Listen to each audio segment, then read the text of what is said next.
just go for it. I'm just started it so that we don't, have an issue with it. And part of the flow is we just talk, and if we trip up, it doesn't matter. It's all going to be edited out at the end. So we don't have to worry about saying things, not saying things, pauses, breaks, barking dogs, builders in the background drilling, which was We got something it we all. experienced. We had it all. It's not a good podcast unless there's some drilling. Something like that. So, shall we start? Yeah, I'm all good. Yeah, cool. Good. So, I was going to start with hello, everybody. Good morning. And then I realized I'm only saying good morning because it's 6:43 here where I am. And then I realized it's the afternoon somewhere else and it's the evening somewhere else. So, hello, everybody. Hello, Chris. Hello, Vladi. Hey, Nectarius. Hi, Chris. Good to see you. We haven't had a guest episode in a while, so I'm super excited that we actually get to do this for our autumn season. We usually start by just locating ourselves. So I said it's 6:43 where I am. I'm in Las Vegas at the moment. First time in my life that I am here. I've been here for 3 days and I'm hating every minute of it. I really don't understand why people like it. I find it overwhelmingly busy and loud and garish and in your face. But at the moment, I'm in the safety of my hotel room, and I'm feeling pretty good. Where are you, Chris? I am in the bottom of a little hut in the bottom of my garden, which I've turned into a music studio, in a town called Reading, which I think a lot of people have heard of, but nobody ever wants to be. Okay. So, it's well known for a music festival and a train station, or commuting into London. So I like the festival part, though. The festival's great when you're 16, and everything else. Now, Reading, I like to call it the Milton Keynes of the West. So it's a city of convenience. So if you really love retail parks, industrial parks, if you want everything to be within 10 minutes, but always at best be 7 out of 10, you come to Reading. That's where I am right now. I'm sorry, I'm shitting on it. No, it's quite a nice place. I'm in Reading. Hi. Well, remember, we have listeners from all around the world. So I was like, when you started using some of the local lingo, I was trying to imagine somebody in Pakistan being like, okay, how do I, what is this? What is Milton Keynes? What is Milton Keynes? Indeed. But that's the beauty also, right? We bring the full diversity that we chatted about. So 6 a.m. in LA and 6 p.m. in Karachi. Not LA. What am I talking about? Same time zone. Same time zone. So, okay. So, yeah, Karachi it is. It's dark, but good period. I'm settling down. People you might remember. So it's been the last few weeks been a bit crazy, but in a good way. I visited Tanzania for the very first time. I think I was struck by the level of poverty, frankly, and that I'm saying as somebody who's been living for 4 years in Pakistan. In some ways, it was very into my eyes, and but other than that, it's a absolutely stunning country and beautiful people. So it was all good. And now staying for a week here, heading to Singapore next week. So I'm already am I on the wave of a small burnout here? What we talked about many times on this podcast, but I know this is not supposed to be this is about Chris today, but I started with this small therapy as we always do. But I think I'm all right. It's interesting how, and I know we are going to talk a lot about checking in with yourself, right? Also today in the conversation. And I feel like that's what I'm trying to do even in those intense days, is just keep checking in, how am I doing? And whilst living this intense period. So hi, everybody from Karachi. I'm really excited to be back here. And as Nectarius said, after a while, and Chris, I have many, many questions. So I'm going to pause there and see how we get into it. So let's give... It's a pleasure having you. Let's give some context. So Chris and I met before the pandemic. We were introduced actually by my old boss, by my very first boss in the UK called Shamir, who was a mentor in a program that Chris was running called The Rattle. But that's by the by. The interesting thing is that we sat down and I was just starting the Future Farm conversations. And one of the things I remember Chris said to me, oh, mental health. Yeah, so many stories to tell. And I thought, okay, record it. Yeah, notes taken. And then we checked in a couple of times. And there was a point, I think during the pandemic, we checked in on each other. And it was like, oh, the pandemic has been really hard on me, but I don't think I'm ready to talk about it yet. And then recently, there was a post on LinkedIn that thought, okay, if you now talk about you doing stuff because of your own mental health journey, I just need to come back to you and say, okay, I now want to hear that story. And then I realized that it's not just one story, it's multiple stories. So I'm super excited that you're actually being generous with us to share some of the things that you may have not spoken about publicly before. But you do make reference to some of these things on your posts. But I will start with somewhat completely different, which is when we had our prep call, you were in the middle or at the beginning of a physical challenge, which was running a lot. And you had just found out that you might have broken something in your foot. Yeah. I have, yeah, so at this minute, I'm in my 4th week of trying to run 150 kilometers in 30 days with a 30-kilometer run on day 30. Now, to put that in context, the most I've ever run in my life was to the shops. And so, and I've got dad bod, and like, so I'm one of the least fit people you'll probably ever come across. And I don't know why. I still to this moment don't exactly know why I started doing it. I can post-rationalize, of course, but I just keep putting myself back in the moment where I just thought, I'm going to put this thing on LinkedIn and see what happens.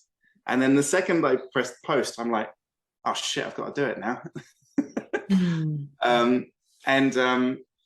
Yeah, and I've been doing it, but the last kind of week and a bit, I really hurt my foot, and I thought it was broken, but it's not. It's something called plantar fasciitis,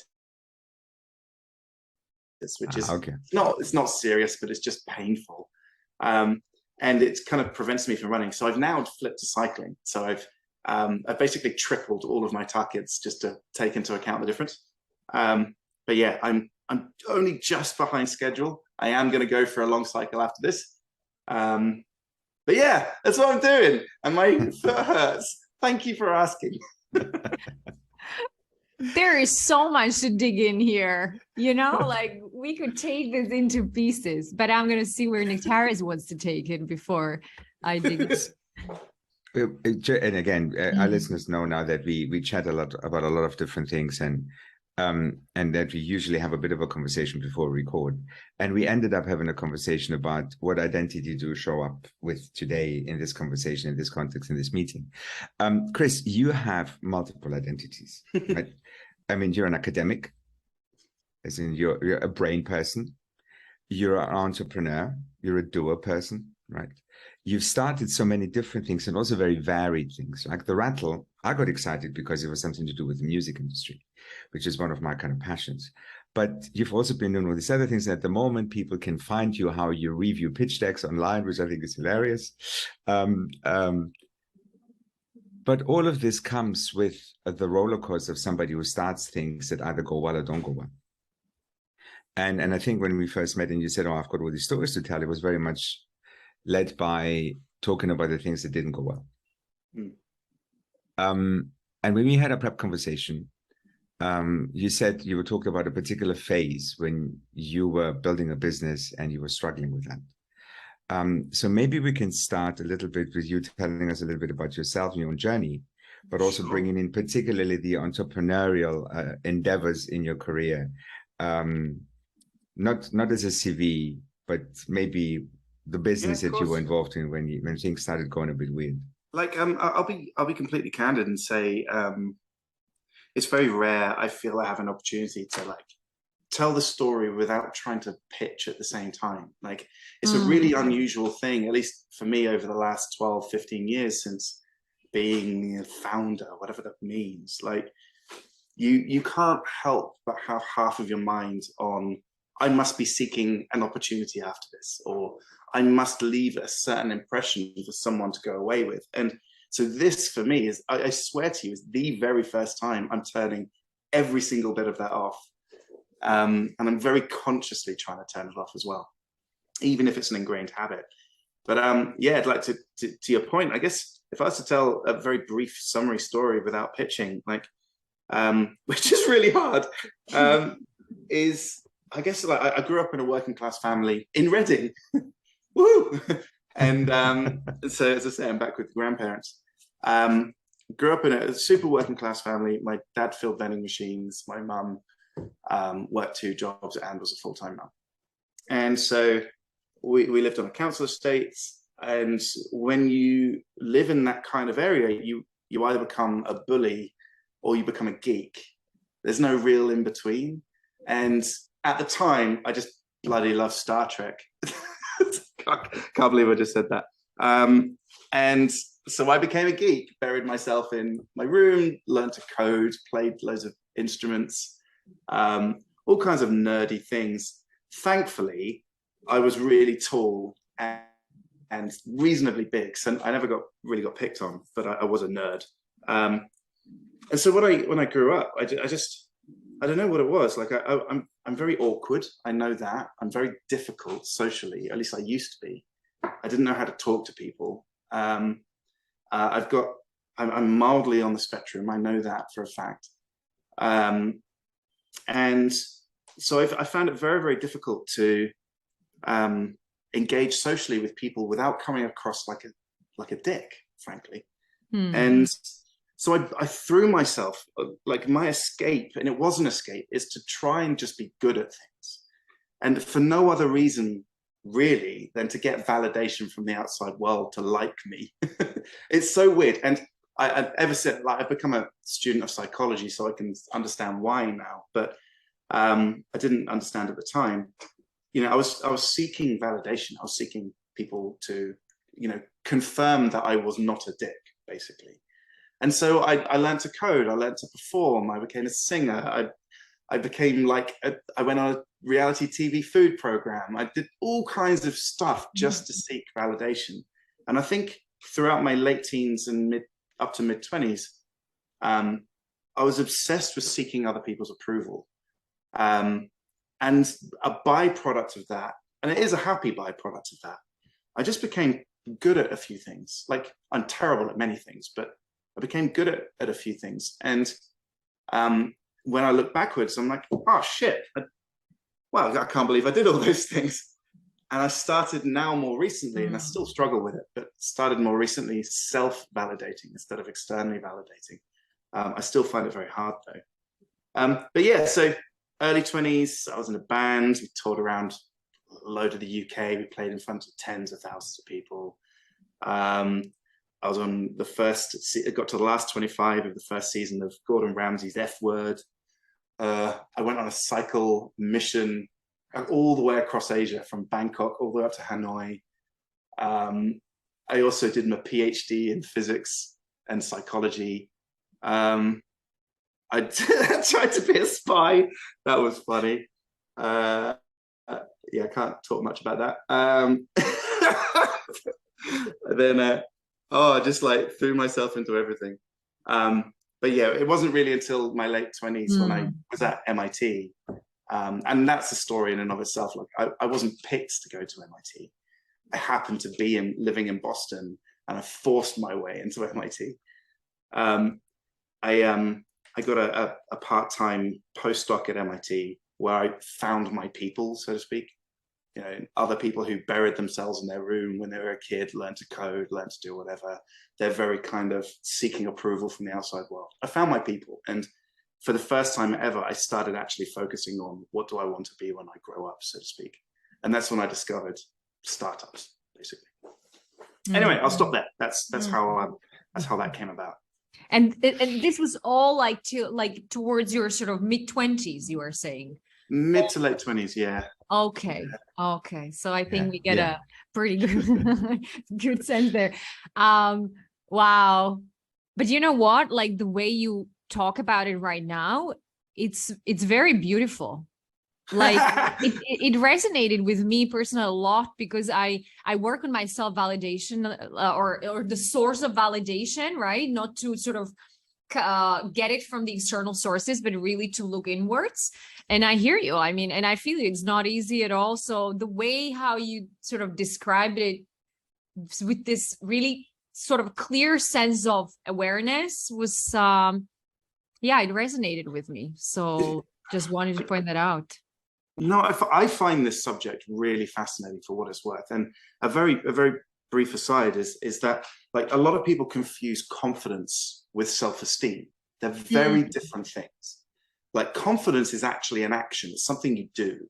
So when people talk to people and say, "Oh, you're so confident," I'm like, well, that's because I'm practicing confidence. Like, I'm doing it. I am being confident by my choices. And everyone, no matter what your self-esteem, can be confident. But self-esteem is your opinion, is your self-created opinion of how the world perceives you. And that comes from all kinds of sources. And so somebody can, like myself, can have apparent high confidence, but my self-esteem could be really low, and has been for a very long time.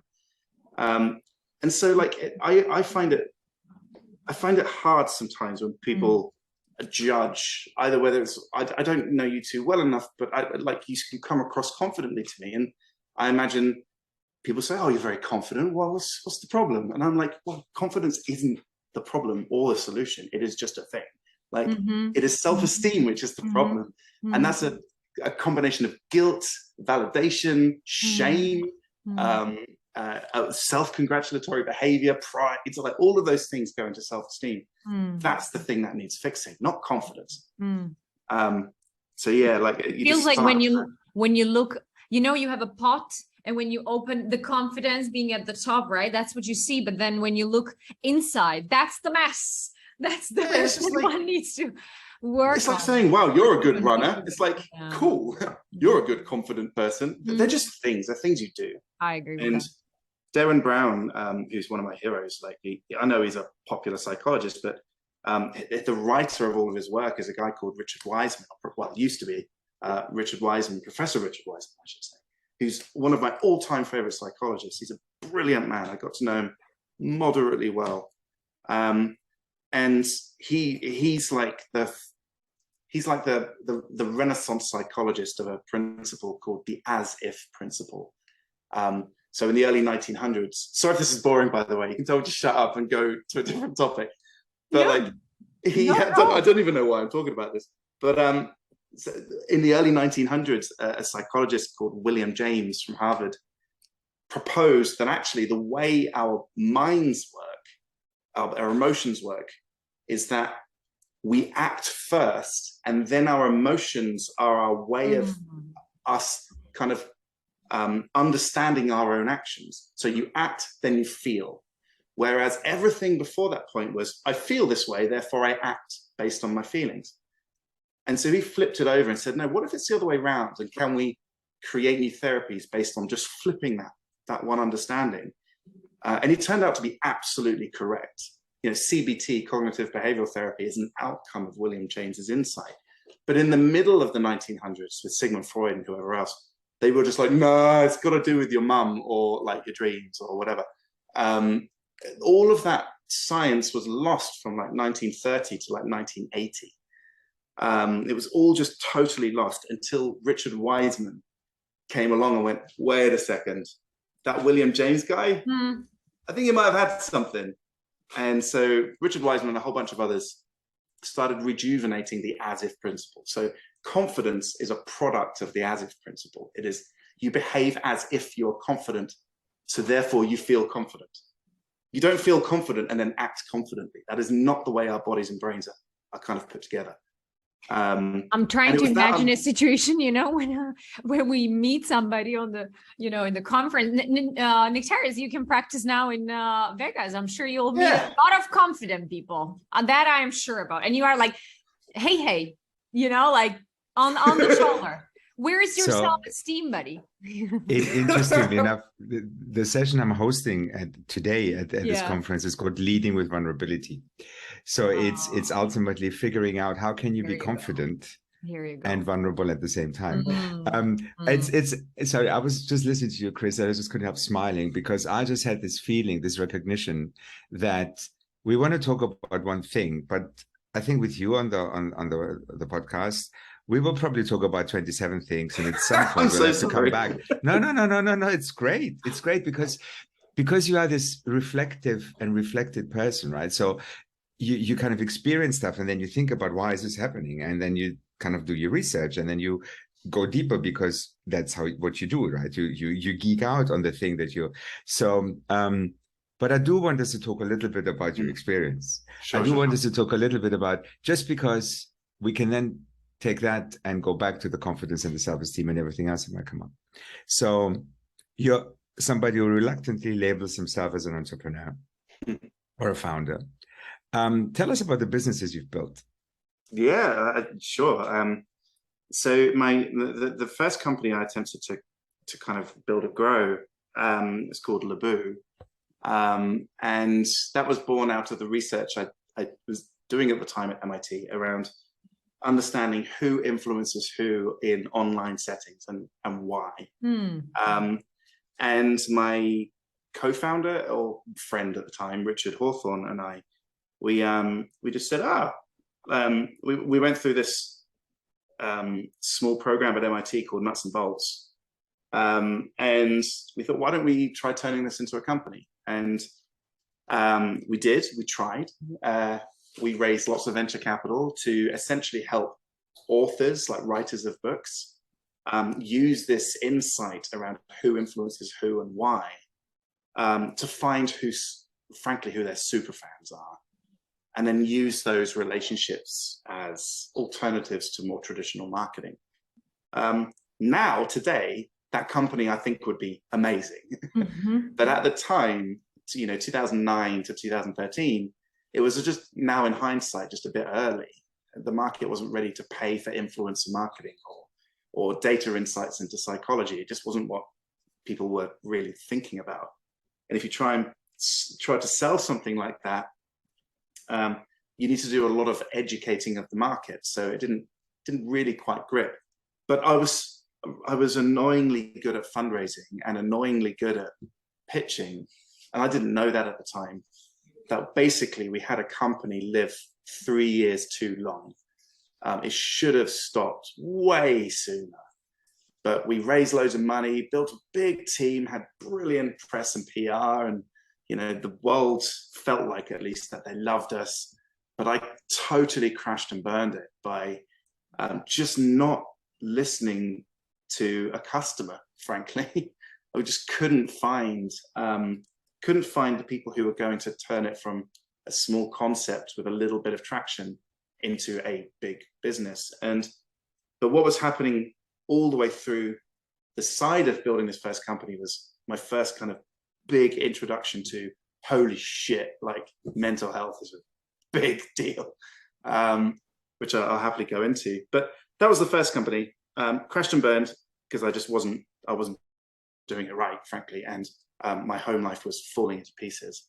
So I came out the back of that. My co-founders spun out a new business from it, and that did very well. So good for them. I'm very, very proud of them and pleased for them for that. I then spun out and became a founding managing partner of an accelerator called Mass Challenge, which is now fairly well known around the world. Oh, yeah. I was invited by John Hawthorne, a different John with almost exactly the same name as my co-founder of my first company, but different person. He asked if I wanted to take Mass Challenge and build it around the world. And I was so grateful to him because it helped me reset my identity and reset my personal brand after what I felt was the utter failure of my first company. So I did that for a little bit, opened Mass Challenge in the UK, but I, at that time, wasn't ready to be an operator leader of a business. I just still wasn't mentally in the right place. So I became something called a venture builder. I didn't know it at the time.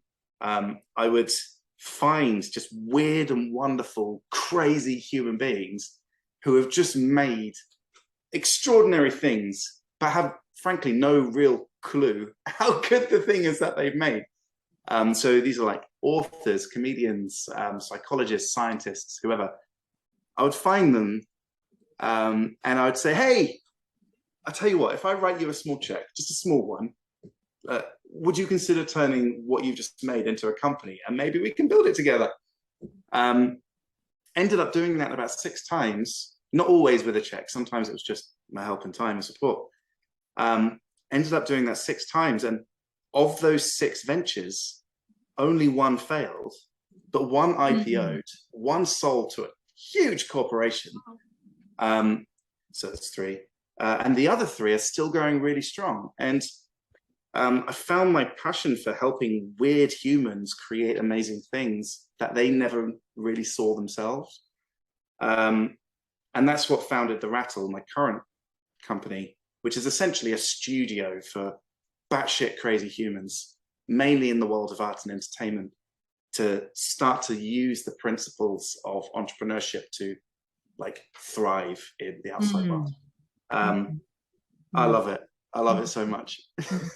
That's what I do. That's my professional journey, so to speak. I've done lots of side things, like I was a professor at Harvard and at UCL, and then did some stuff with big corporates, which is just frankly boring, but blah, blah, blah, blah, blah, blah. That's makes it sound like I always intended it linear journey, which of course did not intend one bit. I don't worry. It's never linear, and we know that ourselves and also our crowd out there.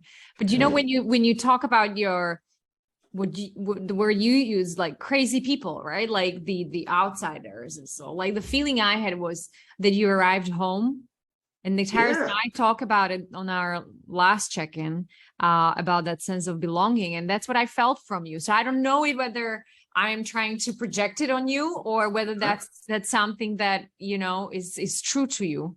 It was absolutely at the time, like very sincerely.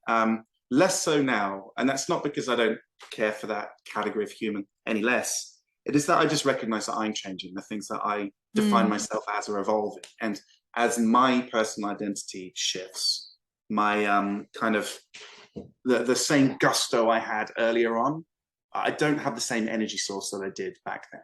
I now have to rely on a different energy source in order to put as much effort and passion and stuff into what I do, which I think is true of every founder. I don't think I'm unusual in that at all.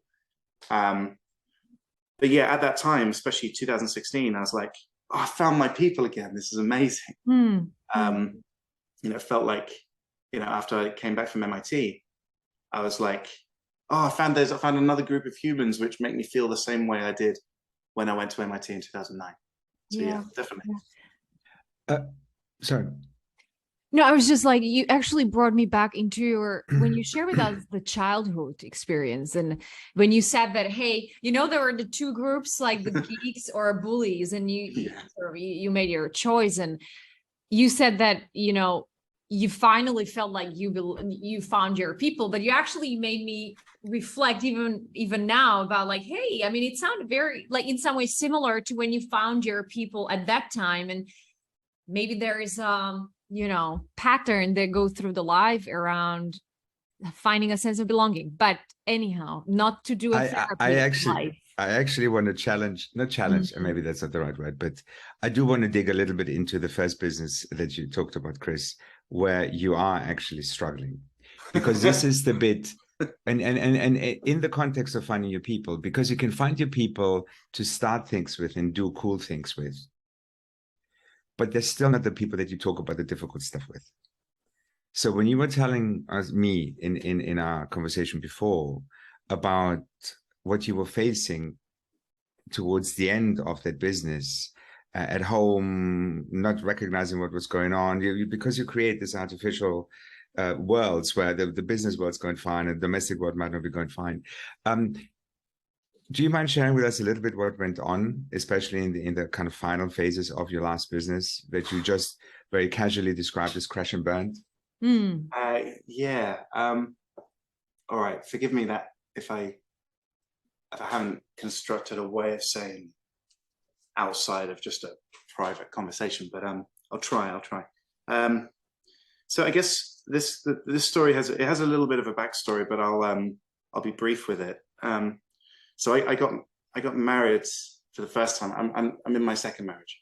I got married for the first time in 2009, just before I went to America.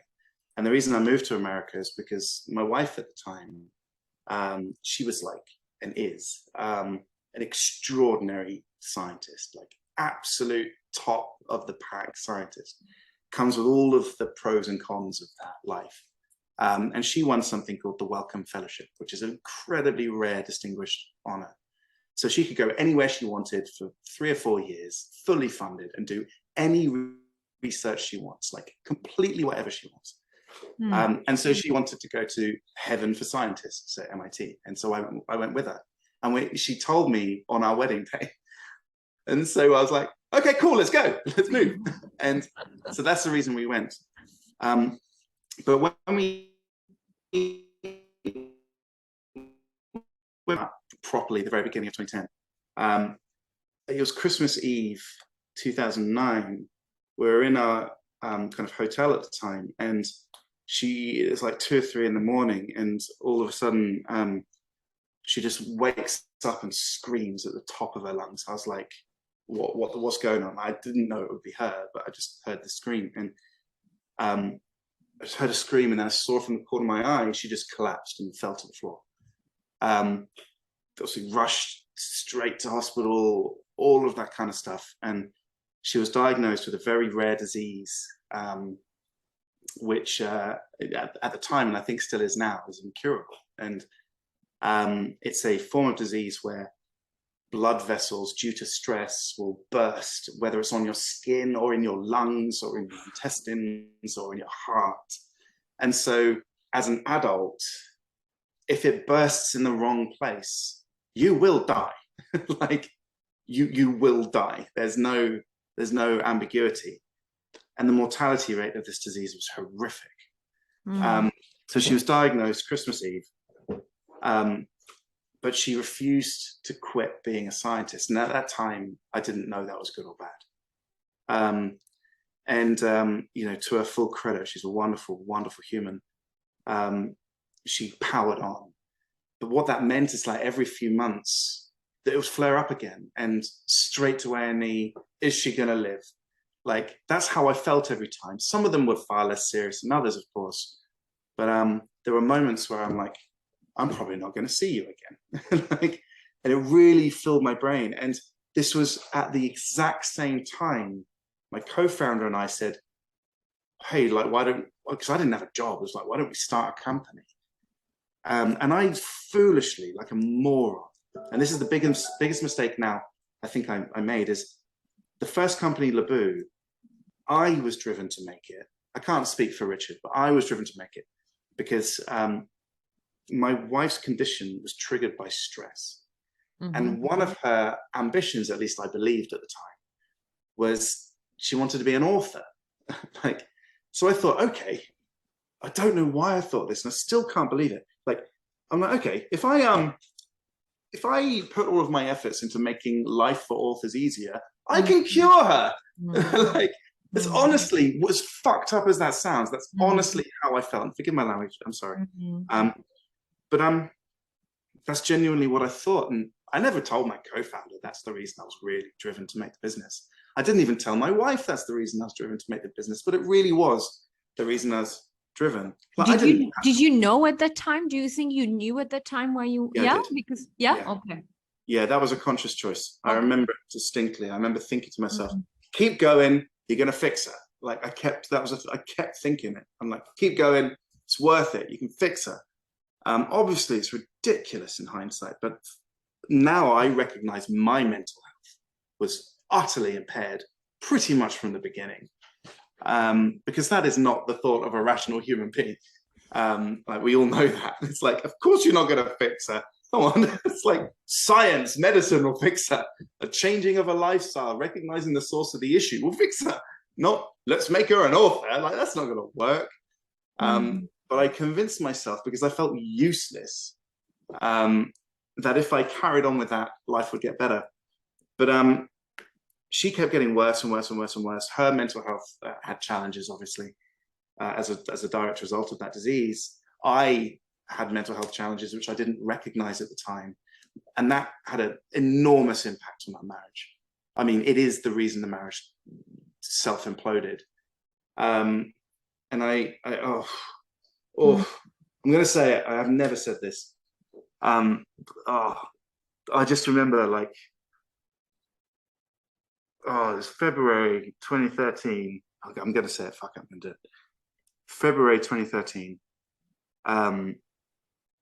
where I remember coming. This is the moment where I realized I fucked up. I came home from Lebu. It was snowing.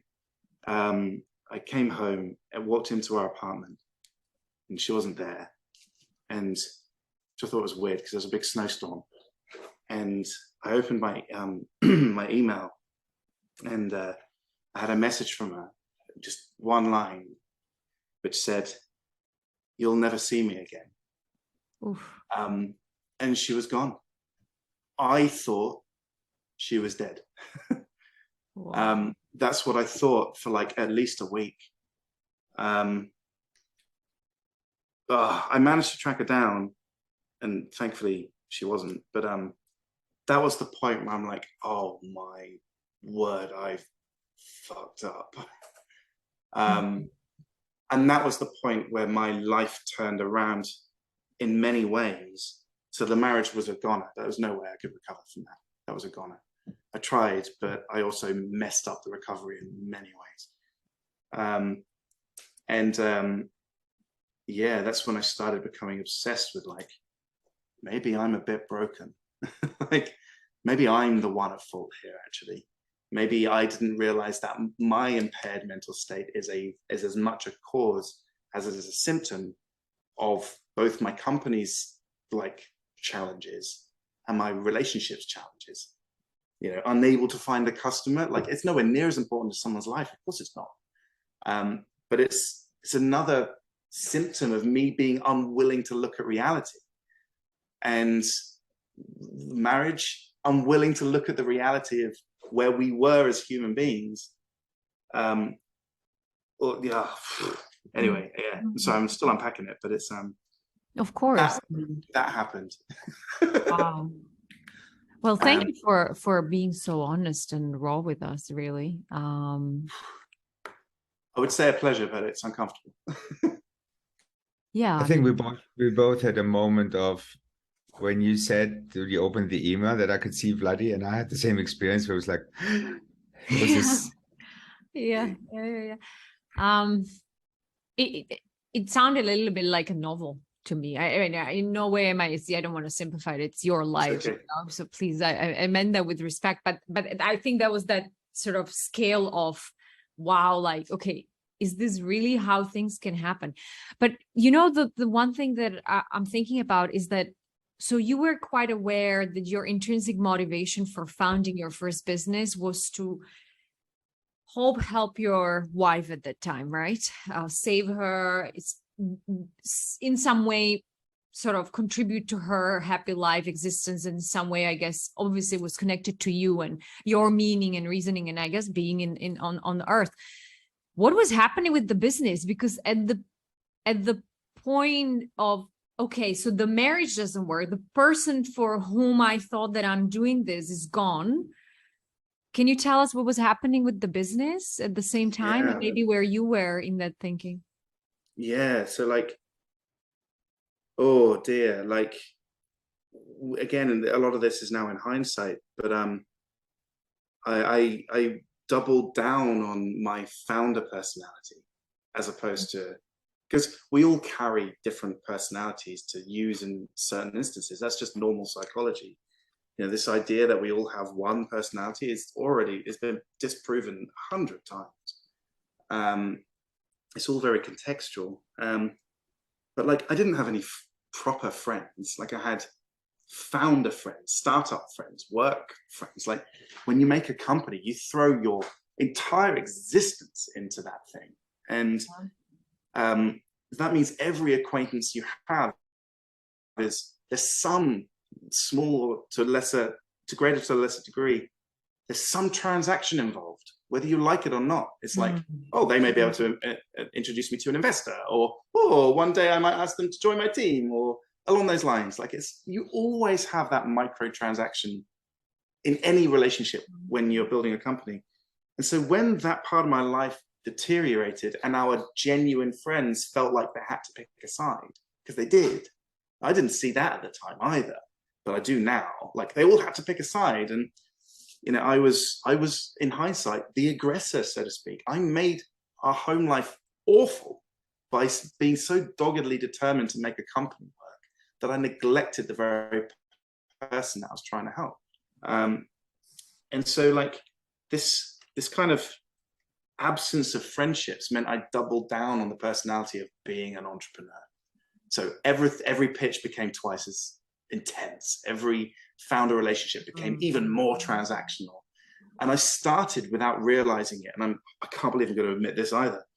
I started with genuinely without realizing it. And I forgive myself for this, but I carried a lot of shame for a long time once I realized. I now forgive myself for this. I started lying, like, to make my life happier. Like, people would tell me, what's going on? I'm like, oh, she's just at home, you know, just chilling out. And those lies started spilling into my work life. So I started misrepresenting things that I've said or done in a work setting, which is awful. It's utterly awful. But I didn't know at the time that I was doing it. And now in hindsight, I'm like, oh shit, you were broken, mate. Like, you should have stopped a long time ago. And so I carried on building the company, even raised another round of, like, significant round of capital, and did all kinds of crazy things, which on the outside look really impressive and positive, but on the inside, they're more PR value than they are business value. I ended up, it all came to a head in September of 2013, when my co-founder just basically brought it up with me and went, what the hell is going on? And I was like, what are you talking about? He was like, what is going on? Like, you are like a wrecking ball right now, just destroying things. Like, you make something amazing, then you rip it to shreds. And I couldn't see any of that. And our board at the time got involved, and they were like, Chris, you got to go. And I was just like, what are you talking about? I don't understand. And I genuinely didn't understand. And so I honestly became combative. I was like, no, I'm not going anywhere. Like, what are you talking about? Don't be stupid. And, like, I'm not the one that's wrong. You're the one that's wrong. And, like, now in hindsight, obviously it's a different story. But yeah, I not only alienated a lot of my personal friendships by not recognizing my own mental health, I then wrecked a lot of founder relationships and close proximity relationships by not recognizing my judgment was utterly impaired and my behavior became so toxic. It was very nice, but it was toxic. Like, I like to think I'm a nice guy even when I'm under pressure, but it was toxic.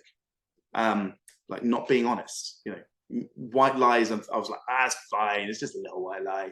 You know, it's not 500, it's 450, and it's fine. And, you know, stuff like that. And yeah, it all came to a head and all compounded one after another until my co-founders and my board just went, you got to go. So I did. And that was the journey, which has now taken me, it's 9 years, and I still don't think it's over, of, like, really trying to understand the signals of when my judgment's impaired or when my relationships are in a bad way. Like, what are the external things I just now have to put to trust in my past experience, that if I see them today, I've got to do something about it, or I may end up in the same situation I found myself in 2013. Yeah, sorry, I don't even know what I just said over the last few minutes. So I'm going to be led by you. But with you shared with us very much what we actually want to hear. That's the story we actually want to share with other founders, with other entrepreneurs, because you described in a very, very vulnerable way how you acknowledge that there were signals and you chose not to see them. And you got rid of the support mechanisms that you had, which is community. You alienated them, right? And I think it's so important, because this is one of the things we hear a lot, Chris. It's the signals were there. I was so caught up in the whirlwind that I couldn't see them. And if somebody told me, here it is, I would just go, no, this is not what you're saying it is, right? So it takes, and it's, in all fairness, you were lucky that your co-founder sat you down and the board sat you down and said, at least that's my take on this. But now looking back at this, I mean, you described the signals a little bit with being not truthful. And is there stuff you can look back now, as you say, that for the last 9 years you've been trying to be more aware of these things? Are there things you felt, experienced at the time that you now go, okay, if this happens, I need to be very alert, because it's... Yeah, for sure. I do want to caveat, though, that like since that point in time, I've become academically obsessed with trauma. And so a lot of what I think about your question not only comes from looking at that moment in time, but my now understand all these kind of things. And yeah, so like looking backwards, and even at the time I was suffering cognitive dissonance. That's the technical term for it. Like I was fully 100% like textbook cognitive dissonance. Anyone said anything contrary to my belief system, I'm like, no, that's not true. And that's different to confirmation bias. They're very different things. But cognitive dissonance, I just wasn't ingesting signals that did not confirm the belief that I wanted, even if I didn't recognize it was a want as opposed to a judgment. Yeah, like there are things like, for example, my body changed, like physically changed. So I lost an insane amount of weight, like massive. And I know doctors will recognize that as a symptom of stress, but it's more than stress, it's trauma. In the sense that your body, if my brain felt competent, my body was carrying a lot of the impacts of the changes in my hormones and the like, where I wasn't eating because my body was actually unwell. And so that's for somebody like me, and it doesn't happen to everybody, but for somebody like me with a similar endocrine cycle, you will lose a lot of weight all of a sudden. But the strange thing is you'll feel really good about it, because losing weight and going into a form of ketosis as you lose weight is very euphoric. So you like convince yourself you actually feel really good and everything's fine. But what's happening is your body is digesting essentially its own muscle, creating all of these positive euphoric hormones in your mind, making you feel brilliant, like as if you're on drugs. But it's destroying itself. And so cortisol is just toxic, mind-altering chemicals around judgment, because you're constantly in fight and flight and freeze. Yeah, my first signal is if your body dramatically changes, loses or gains weight, you must respect that your mind is being affected just as much as your body. You have to. There's no ambiguity. It is undeniable. And one of my favorite books, if anybody wants an academic kind of confirmation of all this, is The Body Keeps the Score. It's a very well-known book, but it is the most accessible book on trauma. It's fantastic. Yeah. And that changed a lot of things for me. So that was the first signal. But the kind of the second signal for me, like, 'cause I would say, you know, like not being honest or truthful or whatever should be a signal, but at the time I wasn't recognizing it. So it's just what it was. I think to me is what I should have spotted was the way other people started interacting with me.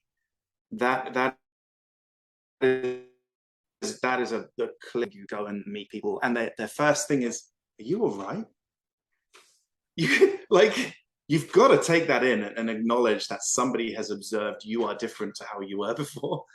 And that kept happening over and over and over again. They were like, are you all right? I was like, yeah, I'm fine. And then the pitch Chris came on, and founder entrepreneur Chris came on. They're like, oh, okay, cool, carry on. That happened almost every single time I met people. Yeah. And for me, and yeah, there's that was a huge signal. I guess I'm trying to think, like the weight's definitely the biggest one, but also I guess the psychologist told this to me the second I recognized I needed help.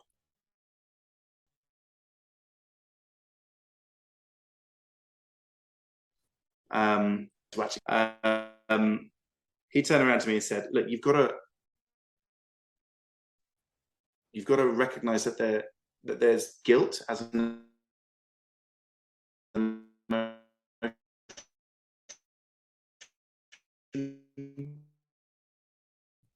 but then there's shame, which is so shame is a different emotion to guilt. When you have shame, your fight and flight goes completely the wrong way and out of control. And when you think about a memory,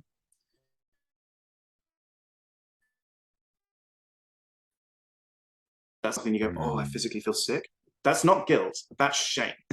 And shame produces all kinds of horrible fight and flight responses. So I should have recognized in hindsight that I felt shame. So yeah, 3 signals, like, and they're fairly universal, like dramatic weight change, that you're not okay. And the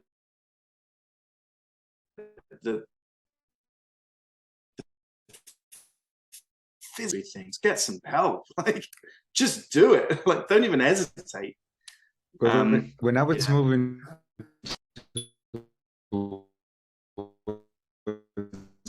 my burnout plane, and I would casually tell people I was when they asked me where I live. And people would go, how are you doing? Because you're traveling so much. And I had built this whole catalog of things to explain that it wasn't affecting me. It was like, oh, I just sleep when I can, and I'm awake when I can, and I relax on a plane more than I relax on the ground. And some of there was elements of truth in that, but in hindsight, it's what you're saying, Chris. It's if a number of people, friends, business relations, all look at you and going, are you okay? Yeah. Yeah. There's an element of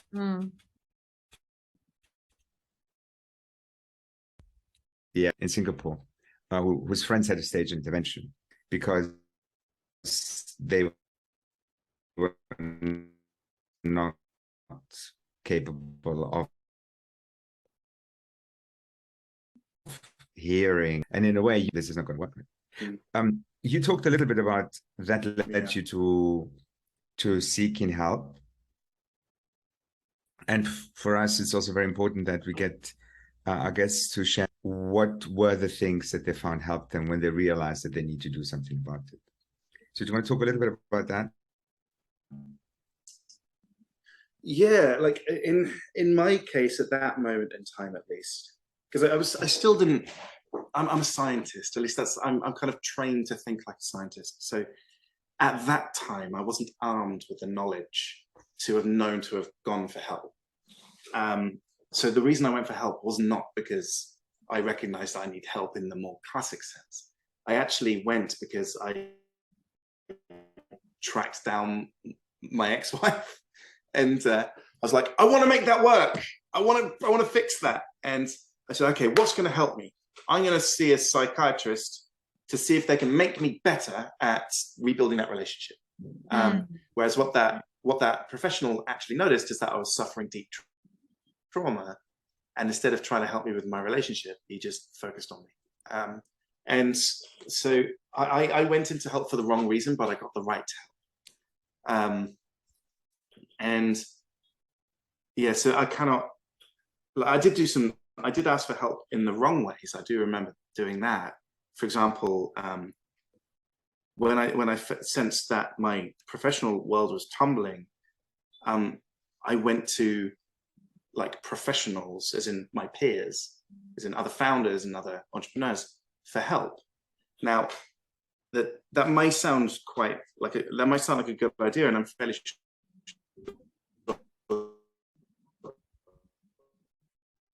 because that do it, like fight the pain, you'll get there in the end, like type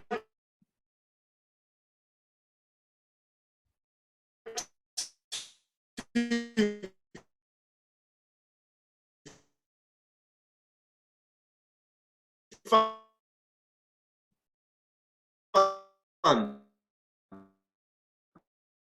Important advice I had, deeply combative, and was totally the wrong thing to have done. I alienated my board, so I went to my board's friend to say, how do I get my board member back? Turns out that she didn't like me, so it obviously wasn't going to get the right advice. And so I went to the wrong places by asking healthy versions of myself what I should be doing. The healthy versions of myself, particularly my peers, startup people, you know, they reject the concept, especially at that time. They reject the concept of not being okay. Like, it's just taboo. I should have got help from people who I now understand, like, empathize with trauma, frankly. And there are subsets of founders who do, and there are subsets of lawyers who do, subsets of investors and enablers who do, but they don't self-identify very much. Like, they don't say, hey, by the way, I'm the kind of person who's good with trauma. Like, I will empathize with people who struggle. That is not something you see on a LinkedIn profile. They do exist. They're just very hard to find. There is something that you just described, Chris, which is you're asking people to help you and give you perspective who are probably putting a lot of effort not acknowledging that they're going through something similar. Maybe so, yeah. Because there's a lot of people out there who just keep up the facade because that narrative, that glorification of the hustle is still there. Still out there. Sure. Some of the things we're fighting we're trying to kind of break that is it's okay to acknowledge that because you can create community and empathy by just being real with people, right? But yeah, it's and sorry, I'm a little bit sensitive to this because I'm at this crazy event in Las Vegas where I'm surrounded by people who do what you say, the transactional piece. Everybody's there on a mission. There's no conversation, which is just a conversation between two people. It's all about so. But you know, the thing with Paris, that I'm thinking, and both of you really, is that whilst that might be true for a portion of people, that we, and I'm saying we in some way, we might have an awareness and we decide consciously to put it, you know, in sort of, we pause on it, we don't act on it, we don't recognize it. But what Chris, you described is that at that period of life, you had, so you were, now you know it was cognitive dissonance. So you were not aware. So I'm thinking there's a portion of people and many entrepreneurs out there who are in that phase of life and they are experiencing mental disorder of sort, right? Which doesn't allow them to actually act on things, right? So I just feel like there is that important recognition of that, because sometimes I feel like I even judge myself on, oh, I should have, like, but at some point, and this is where you said, like, this is where actual expert helped you to understand. So I was curious because when I learned that, you know, you are one passionate, but also you went through a trauma experience, it's something that I also am deeply curious about. And I'm wondering how, if you can share how useful it has been for you to actually go into that space of understanding what the source of your trauma has been and healing it or working on healing it for the healthy future, right? And for, as you said before, for certain things, hopefully not repeating and you being able, better equipped to maybe act on them. But yeah, that's something that I'm curious about. And just FYI, today I was listening to a conversation with Gabor Mate, which is one of the sort of scientists on trauma, and he described the trauma actually comes from a word, I believe it's from a Latin word. I can't remember the actual Greek. Is it Greek? It's yeah, Greek. I thought like Sarah was Always. and the meaning of it is actually wound. So how do you, we need to heal those. So how important was it for you to work on healing that trauma?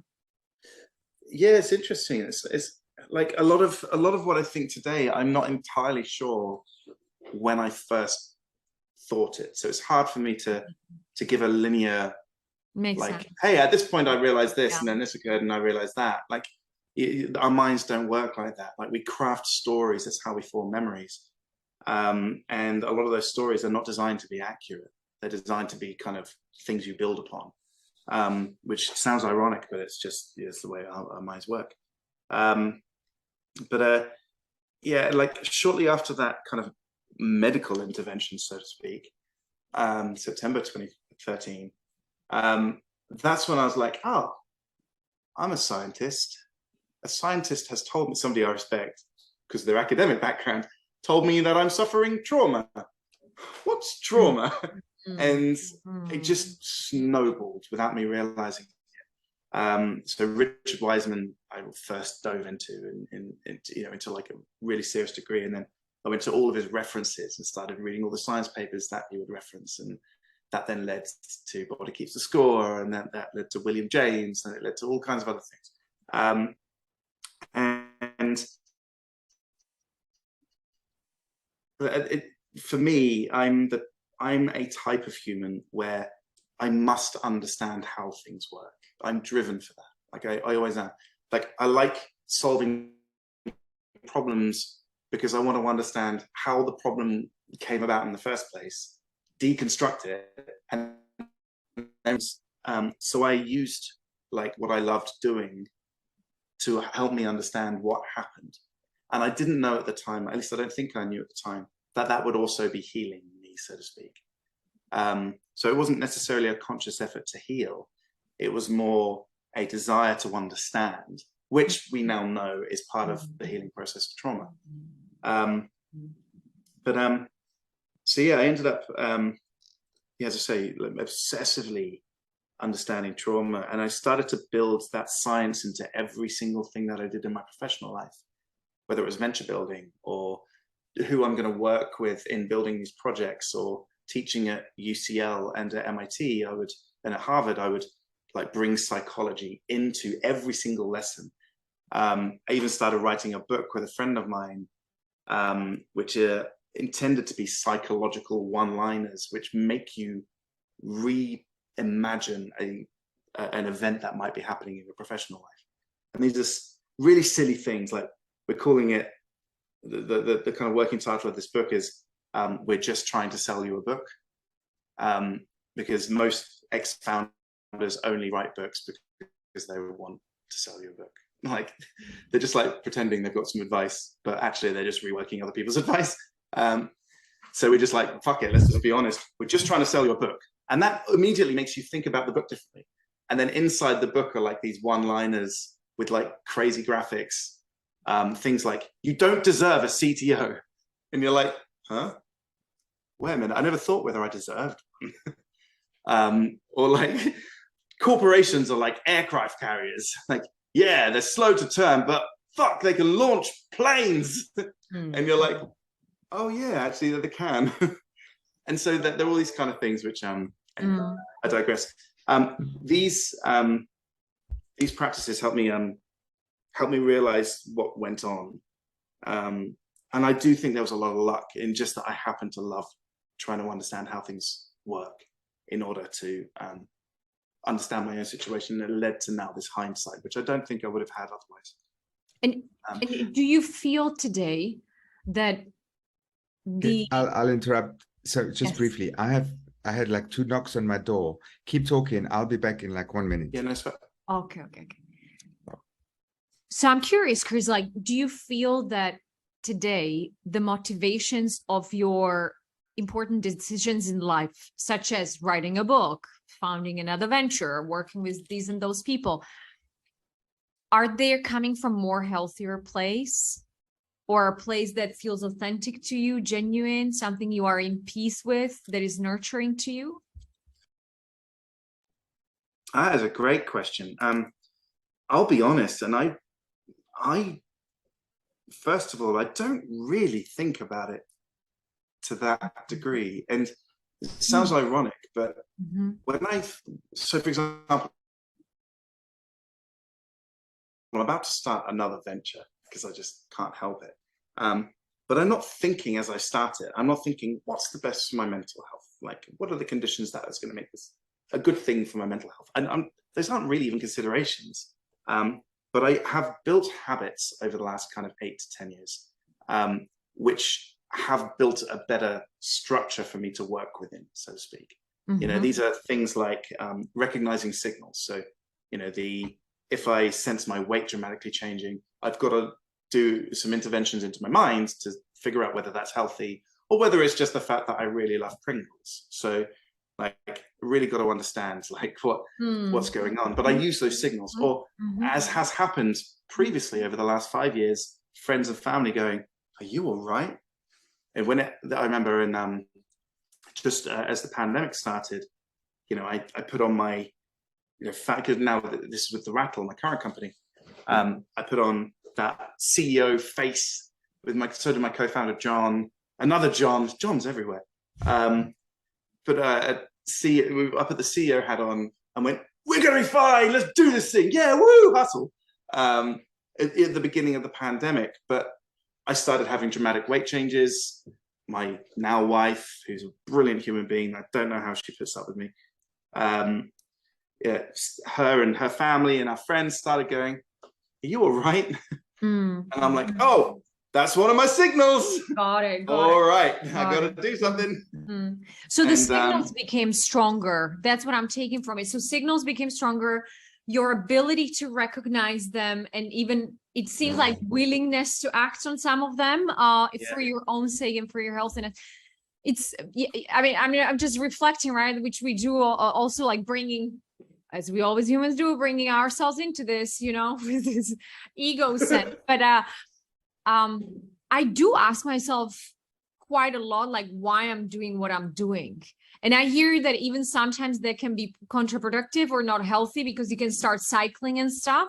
But I was just curious whether that's something that you do, given the experience that you had previously. Let's say the motivation to start your first business, which was to help your wife, which ultimately, well, I'm not to say whether that was healthy or not, right? But I hear you. So in your case, it is really about, it seems like it is about the strong signals and the ability to recognize them. That for me, yes. I know that won't be the same for everyone. Sorry, Nick. No, it's okay.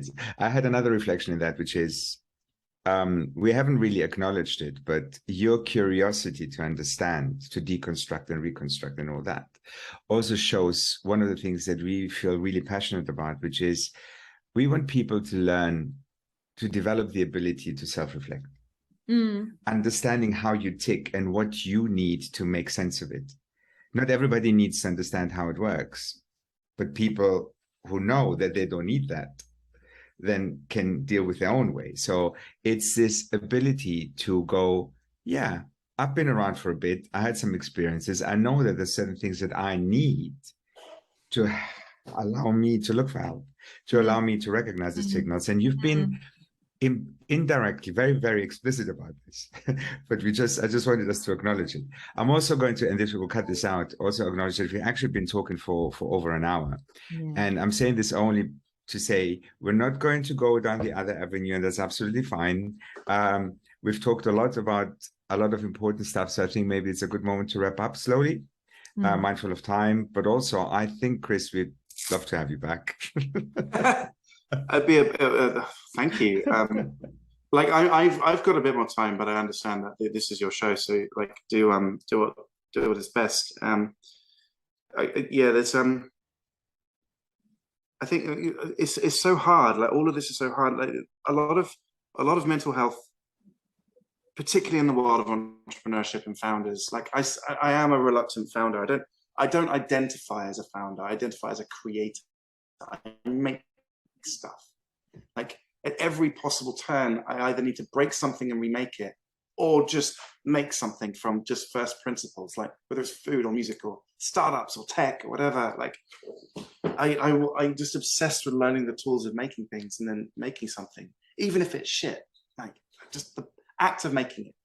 But I also recognize that, you know, self-esteem, what I said at the start, like that is the core of a lot of mental health issues, is this kind of like we have got to untangle the difference between confidence and self-esteem. They are so different, such different things, and so much attention is on confidence, which isn't a bad thing, but very little attention is on self-esteem. And my self-esteem comes from making something watching somebody consume it, and they tell me back, that was great.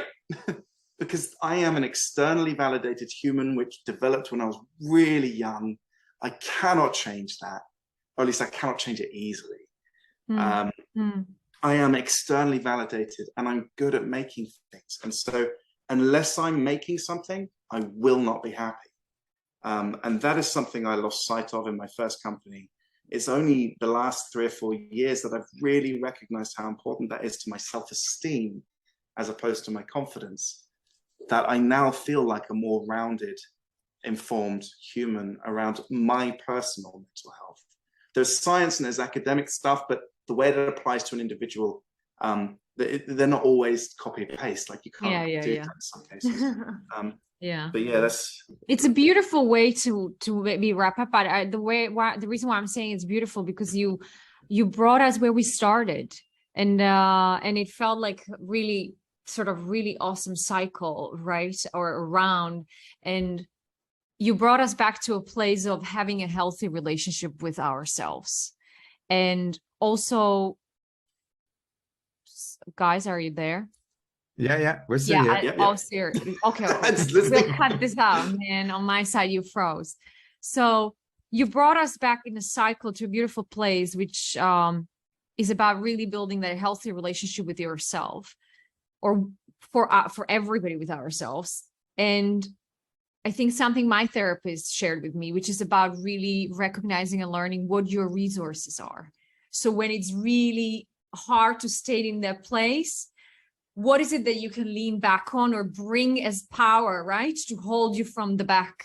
And that's what I heard from you, to say that you have a bunch of those, and creating is one of those. So it made me smile. It made me smile towards the end. And it was a wonderfully vulnerable conversation. Thank you very much, Chris. And Nectaria, thank you for bringing Chris, to Naked and to all of us. So yeah, lovely. Thank you both. It was a journey. I appreciate you. Thank you so much. Thanks, Chris. Look, you went quite raw, right? If upon reflection you want to revisit some of the stuff, just let us know, right? This is not. I didn't say anything I regret. Okay, cool. I really appreciate you